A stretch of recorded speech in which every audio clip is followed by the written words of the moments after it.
Good morning, everybody. This is a new week. Welcome back to Shots of Info. Quick disclaimer: this is a conversation between me and Randy only for entertainment purposes. So don't take too serious. Don't take us too seriously. But yeah, it's good to be back. Yes, sir. We are episode 31 now, so we're nice and strong. We're keeping that momentum going. Hopefully, we can roll in strong into the new year and just keep that going. Facts. All right. So let's jump into what topics we have for the day. So personal development. We have Mike's favorite topic, the friend zone. Ooh. On the fitness section, we have how long does it take to see results in the gym? And on the finance, we have emotional traders, like the whole idea behind what an emotional trader is. And we kind of slightly discussed it last time, but we'll dive in a little bit deeper today. And news updates. Very good. That's it. Let's jump right into it. All right, Mike, your favorite topic. So let's see what you got. Friend zone. Friend zone. Is it good? Is it bad? What is it? Let's begin by explaining what is it. Friendzone is very much when you're interested in the gear, but maybe this doesn't only working with gears. It can be also like in your end. You're not could be with guys, Could be with guys. No, true. We don't discriminate here, but yeah. It's 2020, baby. It's 2020. Well, it's about to be 2021. But who knows if we even survived that long, but we'll see. It was surprise. Okay, we'll go getting back to the topic. So let's say you're interested in a girl, but she's not into you. Boom, what she does, she friendzones you. Or maybe the girl is into you, but you're not really into her, or you just need a little bit more, little proof that she is interested in you or invested in you. So you friendzone her. Really easy peasy, but is a rabbit hole that you cannot get out of. And you can just, I don't know, like, how can we put it? It just sucks to be in there. Yeah, it's not a good everybody idea. has been on a friendzone of in the friendzone of somebody at one point or another in our lives. So we all been there, and yeah, that's what it is. Not good. That's what it is. Now, so is yeah, it let me. Bad? Yeah. It depends on how you see it. Like, it can be bad. Usually, it's looked at as bad if it's in the men's perspective, because it just shows that you're too friendly, or like you're not man enough to not be on the friend zone. You're scared of rejection, so you're not going to make the move. Yeah. But I don't know. My perspective, it can be bad, but also it can be good, because you can just build a friendship, and that just means that the girl is not into you, so why you should bother chasing her. So it can be good also. Right. So perspective for like you as a man, like, how can you put it to sound nice? Just don't feel the pressure that you were put on the friends, and like, if you don't want to be there, just you can get out. Like, there are ways to get out as well, but my opinion is not worth it. If a girl puts you in a friend zone, it's for a reason, and you don't want to be begging her to take you out of there. So yeah, what do you got for me? All right, so I'll take it from those two perspectives of like you putting yourself in the friend zone and she putting you in the friend zone. Oh yeah, that's true. Right. So like the first one where you put yourself in the friend zone, it's really easy. Oftentimes it usually happens with like even a girl that you actually like and she likes you back, but you go out of your way to never do anything. You never make the move. You never act as if you actually like her, and instead you act as if she's just a friend or something. So to that end, if that's the perception, that's what's going to become the reality. I like to say perception is reality. Whatever you see is usually what's there. Not necessarily the case, right? What she sees is that you're a friend, but in reality, you actually like her and you want to be more than friends. But if you never take those necessary steps in order to get to that point, you're not going to get anywhere. So that's from the perspective of you putting yourself in there. Right. From the perspective of her doing it, that goes right back to two things. Either one, that's some sort of like manipulation game, right? She's just trying to friend zone you to see what you'll do, what kind of lengths you'll go to try to get her. Mm-hmm. Or it's just generally because she does not have any interest in you. And Yeah, she's it just can. like, listen, I have no interest in you, and you're not really bringing up the topic of us being together, so I'm just going to keep you at an arm's distance. Mm-hmm. You can make up whatever fantasies you want in your head, but at the end of the day, if she's not interested, it doesn't matter who you are, what you do, how much money you make. It's never going to get to the point because she's genuine desire that we've talked about before, Exactly. right? Mm-hmm. She doesn't have that genuine desire. She likes you as much as like, She likes you as a no, brother. That's usually yeah, what you get. yeah, that's usually I what you like get. you. That's what, I like you as a brother. as a brother, right? Yeah. That doesn't really do anything.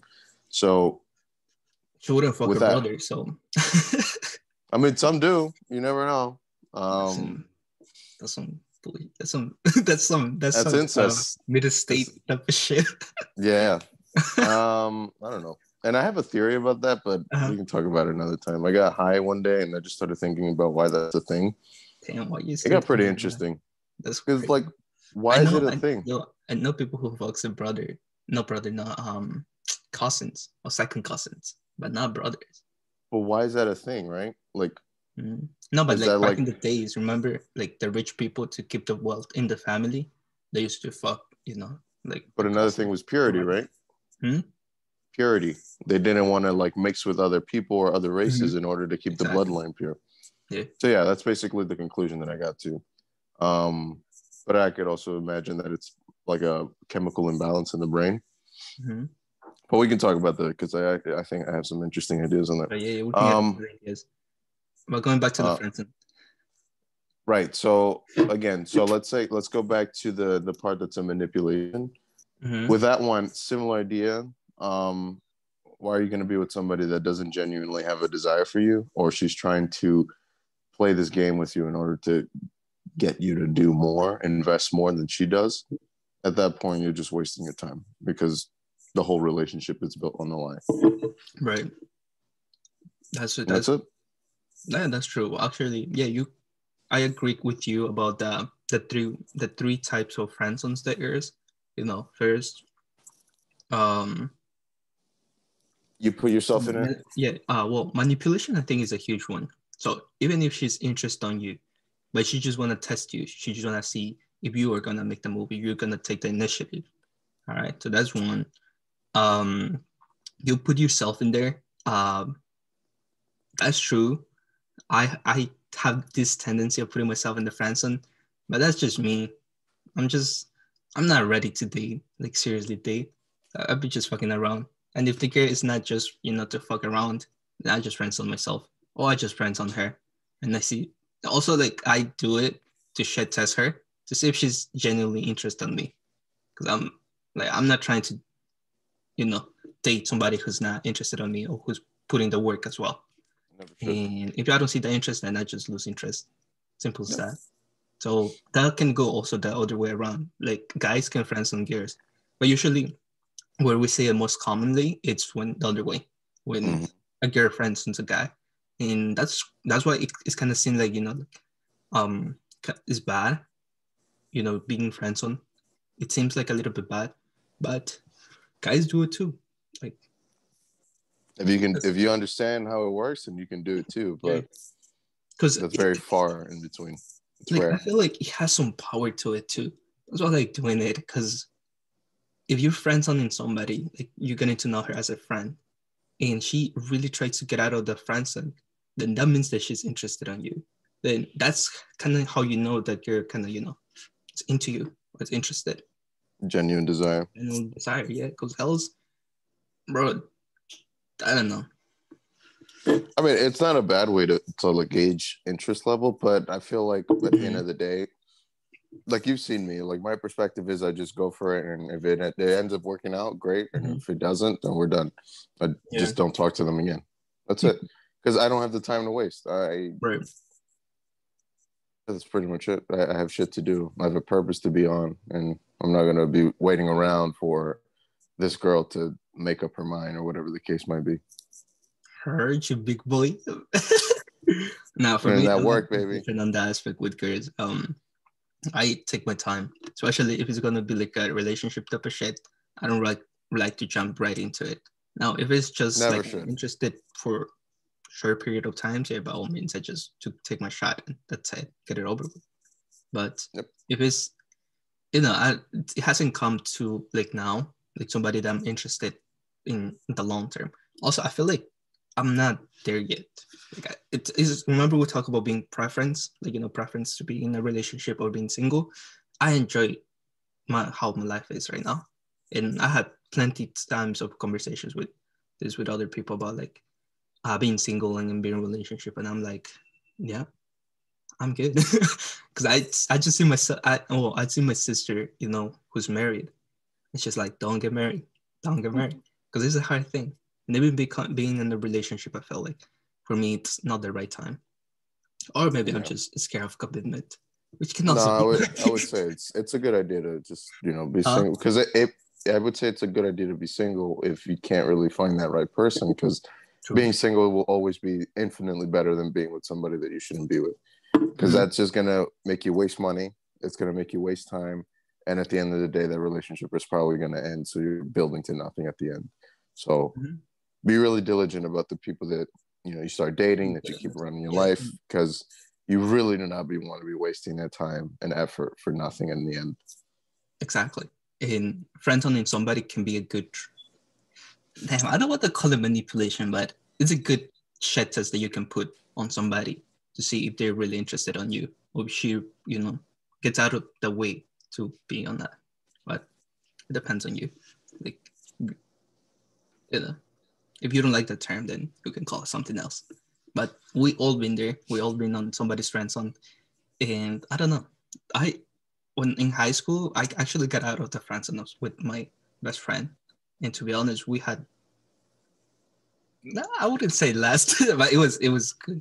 No, that was good my relationship. That's cool. So, I don't know.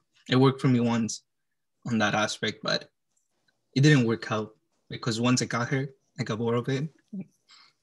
It was over. I have. It is what it is. Just keep dating, and once you get to that point, you feel ready, then you can start looking for something a little bit more serious. Yeah. But again, it's a mindset. Oh man, you didn't fix that poster.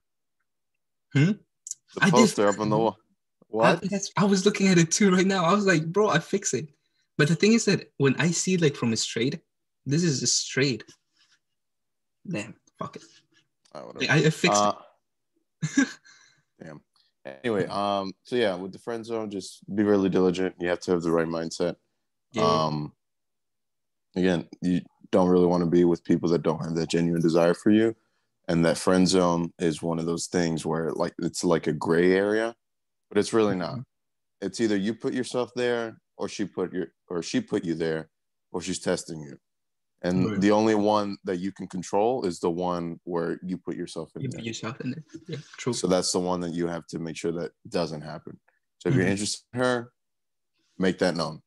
Don't go out of your way to just kind of hope that she'll eventually learn, or by you giving her positive affirmation, by telling her beautiful every morning, or sending her a good morning and good night text that'll work. Because at the end of the day, that's where you start looking like a simp. Nobody wants to be a simp. Yeah, you don't. That I feel like that's the worst term that you can use. Like you can be in the friends, and then you can you can just be friends, and honestly, there's nothing attached to it, so you can leave whenever you want. You're in full control of that. But if you start simping, then that's another story. It hits. Yeah. That's simping where it hits, because it's telling you that you're being pathetic and a loser and for no reason, and you're chasing. So you shouldn't be. You should be chasing your purpose, but not some girl that doesn't even like you. You're making purpose a reality. You shouldn't. I like the term chasing. That means that something is running away. We'll talk about this. Like I don't like to use pursuing. Pursuing is a much better. Yeah, pursuing your purpose rather than pursue your purpose. Because remember, you're making your purpose a reality, not necessarily chasing it or chasing success. I fucking hate the term, bro. It's a pet peeve. There you go. That's a pet peeve. Wait, what? A pet peeve, so like something that you don't like. It's a little thing. It's a little thing. So now when you go on a date and the girl uses chasing, you're gonna be like, I hate that word. I'm out. Peace. No, just get all bipolar. Flip the table. But yeah, Friendzone, good, bad. It depends on how you look at it and how you use it as well. And don't get into the rabbit hole, and don't be a simp. Be straightforward, be direct, and that's it, man. Yeah, if you really like the girl, then just, I feel like you both are gonna know. You can feel it. Like if the girl has genuinely decided, she's gonna make herself known, and then usually, most of the times you make the move. So you're always gonna have to make the first move. So don't feel like, oh, you're waiting for her to make the first move. But after you make the first move, take it from there. If she starts playing these games and whatever, then obviously, that's not genuine desire. Yeah, there you go. Mm-hmm. The easier it is to get from dating or from a date to sex, the more she wants to be with you, the more she has genuine desire. The harder she makes it, the more she's just kind of just testing you and hoping that you'll jump through these hoops to eventually 3 months or 6 months down the line after 8 dates to get to sex, which is not genuine desire. That's just you doing transactions. Yeah. Definitely, I would say if you guys haven't fucked by the second date, on the second date or after the second date, it's not gonna be working out because she controls that. Like, you're giving her too much power when you take her too many dates, and it's called the frame. She controls the frame. Exactly. So, and that's she has full control. She will say and you will do. That's it. At the very minimum, that should be 50-50, but the frame usually should be in the man's control if she has genuine desire. If she doesn't, then it doesn't matter. 59-49. No, 51-49. In theory, it's always 50-50, but we know it's always 51-49. 49. Imagine. I wouldn't even say if it's 50-50, then the girl still has control. Damn, that's tough. Anyways. All right, let's jump in. Yeah, that covers about everything. Okay. So fitness. How long does it take to see results in the gym? Pretty quick and straightforward with this one, right? So go ahead. You start off. You started the last one. Let me start this one. So I would say at a bare minimum, just giving you some time frames, 3 to 6 months. That's where I would see the most results. That's what I would say. That's enough consistency and time for you to gauge some sort of visible result or not, depending on how good or bad the programming is, how good or bad you can stay on track with your program. Because a lot of times within that 3 to 6 month period, you'll fall off. You fall off that program, you fall off the bandwagon, you start eating like crap, but then you can readjust and go back to the diet or whatever the case it was when you were eating in terms of your programming. So yeah, that's just like a general timeline. If you're really good about it, depending on the goal, right? So I would say, let's say you're trying to lose 5 pounds. That's a goal. You can literally do that in a month. But again, it depends how strict and disciplined you are with your exercise and your nutrition. If it's to gain like 15 pounds of muscle because you're really skinny, that's going to take a little bit longer, especially for the people that take a long time to gain weight.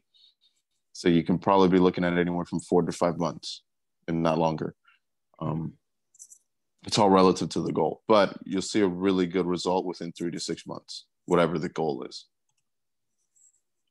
Yeah, I agree with you. It's definitely after the third month that you start looking at actual results, but it will depend heavily on the type of workouts that you're doing, or also the goals that you have in mind about why you working out.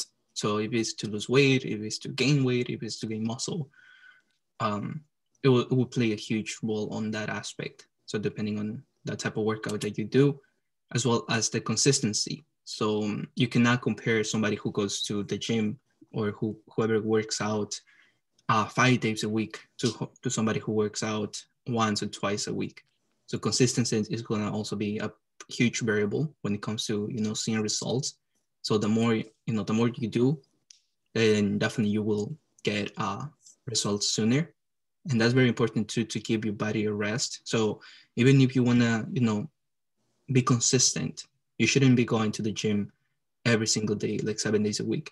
Give your body a rest. Your body needs to rest in order to kind of recuperate, recover. Yeah, because remember, what are you doing? You're breaking the muscle, and in order to grow big and strong, it needs to recuperate. It needs to recover. So be mindful of that. So consistency plays a huge role. Your diet and that quality of exercises. So sleep. Don't forget your sleep. hmm? You said sleep already, right? Yeah. And the sleep, of course, the sleep. The quality of exercises will determine by the form. So if you have a good form, and also the weight. So you should be always progressing on the weight, like lifting heavy. So yeah. So I would also say, just to add on, we can leave this as a final point and we can move on. Get really specific with the goal. So oftentimes what ends up happening is that you go in with a really general goal. I want to lose weight. I want to gain weight. Yeah. I want to build muscle, or I want to tone up. But why do you want these things? If you ask a woman why does she want to lose 5 to 10 pounds, oftentimes what she's going to say is because I want to fit into this dress. She comes into or at least with me, she comes into a session. She's like, I want to lose 5 to 10 pounds. Why is that? I want to fit into this dress. I want to perform this thing. I have to get this low in body weight because I'm doing this activity that requires me at this weight, etc. If you ask a guy, why does he want to build muscle when he's super young? Everybody knows the answer to that question. He's trying to get laid. But, you don't want to just be going in there like, oh, I just want to get laid.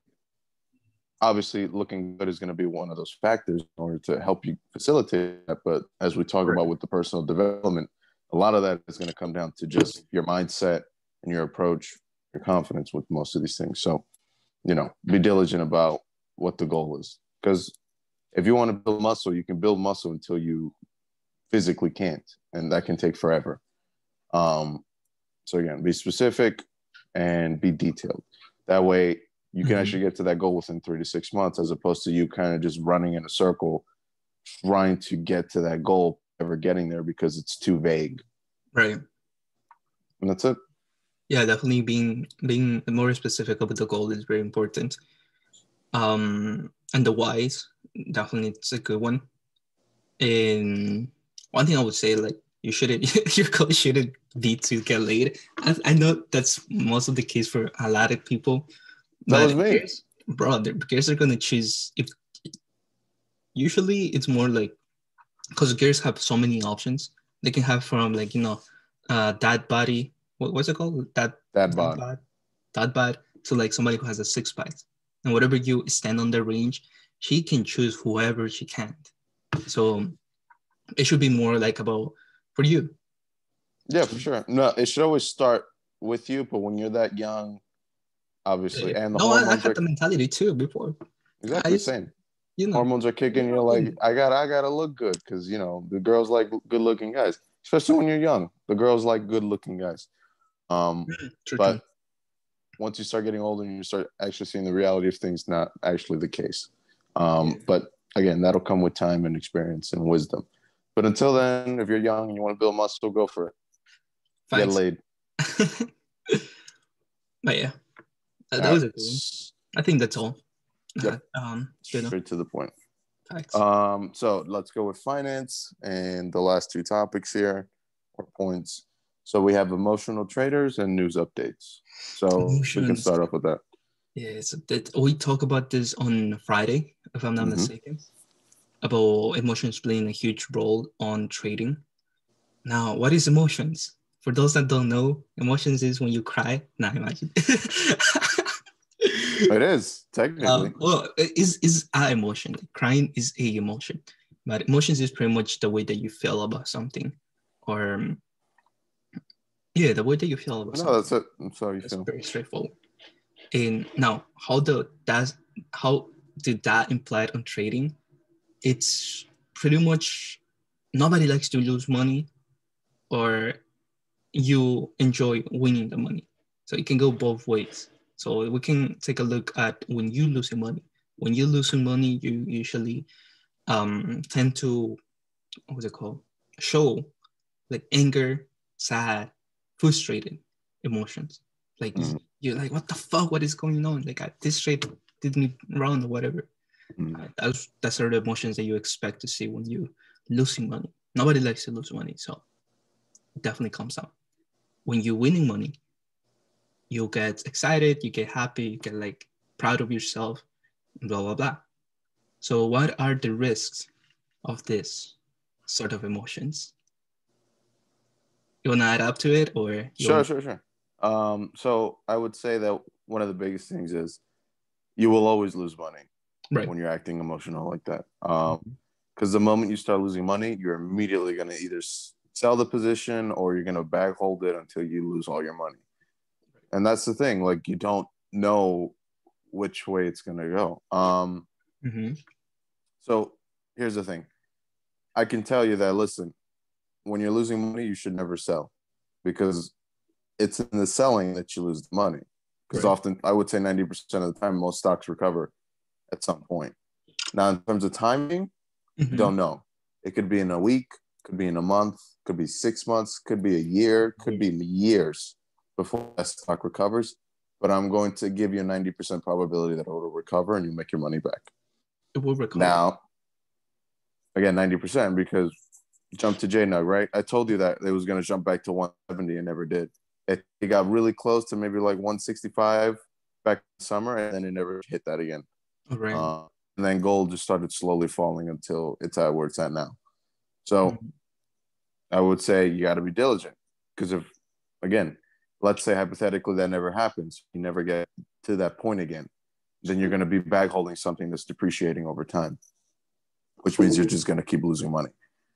Now, if you put in a lot of money, that's a problem. If you put in a little bit of money and you dollar cost average, or you try to bring down that overall average, and then eventually kind of get your money back by bringing the average down and having the price hit the average, then you'll make your money back. But that's because you were actively managing the position the whole time. And again, that could take weeks, months, or years. So yeah, definitely don't want to. You definitely have to be very careful when it comes to back holding, and being emotional with that. So to add up to that, when we're losing money, so we tend to be angry. We tend to like sell instantly, but that's when emotions comes into play. You have to put your emotions aside, and you gotta think logically. You gotta analyze what is happening, analyze the situation. And I feel like this is the case for a lot of things nowadays in life. So like always, this is a transferable skill that you can apply it anywhere else, in any aspect of your life. So if you manage it, it's really good. So once you start losing money, you start, being scared about what is gonna happen with your money. First thing first, you should take a breath, inhale, exhale, whatever works for you. Look at the stock, look at your position. How much percentage have you lost? Now, just because it's red, that doesn't mean you have lost a lot of money yet. But look at it. Now, you should be asking the question, is there a way, or is there another trade for me to kind of recuperate this money? Or is there a way for me to play it? If there is, by all means, go ahead, and if you got resources available on the side, put the money over there and see how that balances out. And then you sooner or later you can do the math, and chances are that you just sitting on zero to spot, or you have in profits depending on how you look at it. And now for that stock that you're losing money with, you can go about renting a strategy. You can either buy more shares on it, bring down the price average below, like down, and then eventually in a time frame, we don't know how long. It could be the same day. It could be within weeks, months. Exactly. So you just gotta see the patterns. You just gotta also start looking in the news on why the stock is falling down, and see if there's a potential for a bounce on the same day, or in the next weeks or so. So being emotional can, I'm guilty of that sometimes. Same. I'm still managing it, but me by default, I'm a very logical person, so I don't get carried away too much. And even in same thing when I'm making money, depending on which portfolio I'm looking at, if I make good, decent returns on my trade, on my daily trade portfolio, I just lock in profits and walk away. And even if I see the stock keep going up, that's can be a little bit like, what the fuck? Why That's frustrating, right? Yeah. Like when you sell a Tesla, exactly. when it ran another fucking 20 or 30% after you sold it. Yeah.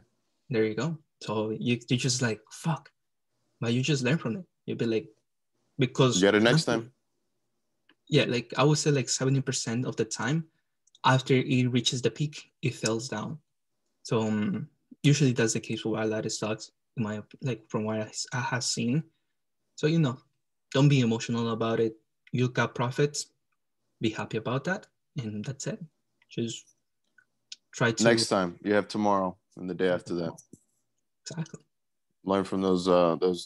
Again, that was a win, right? So like you locked in profits, you walked away with the win, and there was still a lot more left on the table. Don't be greedy also.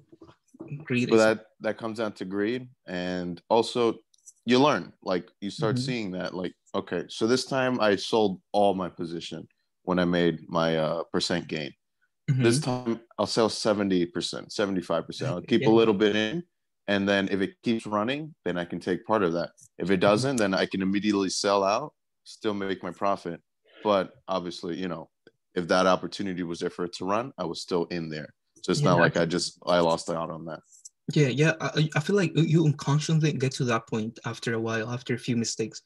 Because that's actually my strategy that I use. Like on my trade portfolio, what I do is, I reach to the peak, or I think that's gonna be the peak. If I have, let's say, 10 shares of something, I set half and then see where it goes. If it keeps going up, I'm gonna make profit. I sell another half, and so on forth. Now, if it keeps going down, same thing. I sell half. Let's say it went down like 0.5%. I sell half. I cut it off. I lock in profit. I leave the other half to see where it's gonna go. So if it goes down a little bit more down, or maybe it can bounce back. So yeah, I feel like that comes naturally after you make a few mistakes. And yeah, like right now, I'm still holding half of my positions with JNOG, which is gold from last week. And it did pretty decent during the weekend. It actually fell down. So I already locked in profits from last week. So, yeah. It's all about, again, it's a skill. So you develop it over time. And then also it's just subjecting yourself to all the different plays that can possibly happen. Once you start seeing all the different scenarios that can possibly happen when you're trading, like you buy and then it immediately sells off, or you buy and it immediately starts running. There's a lot. That's a lot of different scenarios, right? Yeah. But there's infinite numbers of scenarios. But once you got to look at, like, I would say after you trade for a couple of years or invest, and you start seeing that there's some patterns and kind of just they repeat. You'll see these repeated patterns, not always the same, not identical, but very similar. Very similar, yeah. And those are the ones you're like, okay, I know this pattern, so that's probably the one I want to trade because I know it, or I know something like it, and that's it. Correct. Very, very correct. I definitely approve on that. But yeah, I think we covered that. Just emotions play a huge role when it comes to trading, guys. We briefly, we kind of talked this on Friday as well. That is based on news, so that's why the stock market fell. I just remember something else. Go ahead. So, again, when it comes to trading, it's one thing. But I would say one of the biggest things, so between day trading and swing trading, is obviously you hold one over a longer period of time as opposed to one in the same day. With day trading, you're really just trading technicals, right? So if you lose your supports and resistances, that's really when you're going to buy and sell. But when you're swing trading, you usually take into account more on like fundamentals. So again, like you were saying, look into the news. What has changed with that company to make it drop if it did drop? So oftentimes what ends up happening is that there's just a slight correction because the stock ran up too much. But that slight correction doesn't mean it's going to keep dropping. It's just a momentary pullback where it finds a base and then it jumps off after that. Again, take a Tesla, for example. It just keeps finding these bases of support. It runs up, drops down, finds a support, jumps up again. So that's definitely something you want to be looking into, especially if you're an emotional trader. Don't just immediately react to the loss. Make sure you're taking into account every factor that went into why you bought that investment or that trade. Correct. Let's see if those things still stay, if they're still standing. Does the company still have a good practice? Are they making good revenue? Are they hitting their target goals? Did anything change in the news to make you want to sell this company right now? Like, did their CEO just die?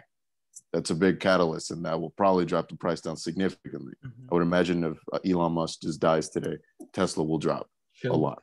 Touch wood. That's my hero. Chill. Right here. Yeah. But again, those like that type of catalyst where there's something just catastrophic out of nowhere. Usually that's not going to happen, but that's always a potential, and that's what you always got to be ready for. But unless it's something like that, manage the emotions. A little pullback it's healthy. I don't think it's going to sell off. Yeah, and once again, this kind of it's a skill. This is a skill is transferable in your life. So if you're able to manage your emotions, that can be very, very helpful on any other aspects of your life.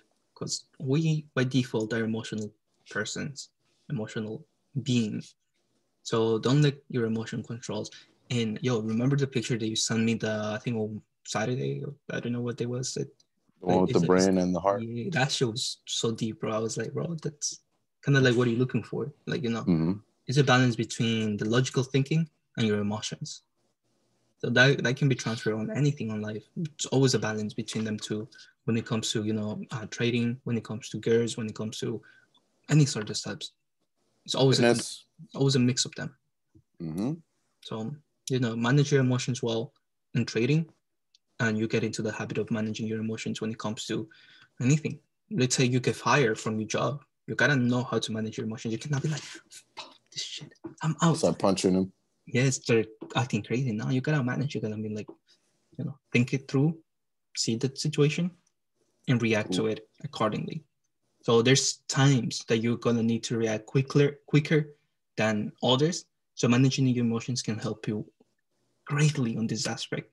Because if you don't react by emotion, where you can make a lot of mistakes by default, and that's why men, because we're not too emotional beings compared to women, they usually are in charge of a lot of other things. Not to sound sexist, but like it has some truth. Sounds sexist though, bro. Shut up. Not to sound sexist, but I sound pretty sexist right now. Yeah, no, but it's true. Like I was looking at this documentary about that, but you never know. You're in your apartment, right? Yeah. I'll show you a little tour. Oh, where? Yeah, did they finish it? The renovation? No, most of this. They're still need to fix the rooms. The rooms are still not. Cool. But I'll show you. You want to do it now or like after? No. After. After, yeah. Because guys gonna take time. All right, some news updates for this week. Do you got something for me? Because I really don't, man. Everything's pretty much the same. Still trading my electric vehicle stocks, so Tesla and NIO. I think Tesla will probably run a little bit more this week, just because this is I believe they get included in the S&P 500 on the 12th of December. Yes. If it's the 12th, then yeah, I probably think this is the last week they run, and then they start consolidating a little bit more, and then we'll probably get a little pullback, a healthy pullback, because this thing has ran up for no reason for the last 2 weeks. Right. On my end, when it comes to the economy, we're still looking trash. Now, when it came to the Black Friday, most of the retailers, they weren't as successful as they expected to be, because there was that little, fear of people not, getting out there. We're going to see how today works out on Cyber Monday, especially on Amazon. But one when it came to travel on Thanksgiving, a lot of people did, even though I was looking at the statistics actually that on Saturday, but it seems like, the levels of travel and the level of, of commute around the US, it was very high. It was actually almost close to last year's. So it seems like people didn't listen to what the government was saying about like, don't travel if you don't need to. But, once again, we're emotional people. We need to see our families. So yeah, that was interesting to see.